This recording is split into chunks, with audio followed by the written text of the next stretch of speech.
বলক আজি মীনা বজাৰ চাম। এয়া মীনা বজাৰ নহয়, মিনি বজাৰহে পিছে। আমাৰ ষ্টুডেণ্টছবোৰে বোলে আজি ষ্টল খুলিছে, তাকেই চাব আহিলোঁ। এয়া চাওক, আমাৰ লগৰ কেইজনী মানে হাতেৰে তৈয়াৰ কৰা গিফ্ট আইটেম বেছি আছে। পেইণ্টিং কেইখন চাই থাকোঁতে দহি পুচকা বুলি চিনাকি মাত এটা শুনিলোঁ। দেখিলোঁ মোৰে লগৰ এজনীয়ে দহি পুচকা বেছি আছে।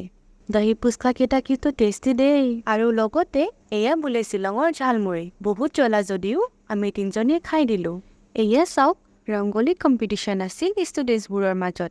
যিহেতু দেৱালীৰ দিনা ইউনিভাৰ্চিটি বন্ধ থাকিব, সেইবাবে প্ৰি দেৱালী চেলিব্ৰেশ্যন কৰা হ'ল আমাৰ ইউনিভাৰ্চিটিত। চাওকচোন বাৰু সকলোৱে কিমান এনজয় কৰিছে। নাচ গান ফূৰ্তিৰ মাজতে আজি হিৰৰ বাৰ্থডে, আৰু তাইক আমি ৰাতি 12টা বজাত ছাৰপ্ৰাইজ দিলোঁ।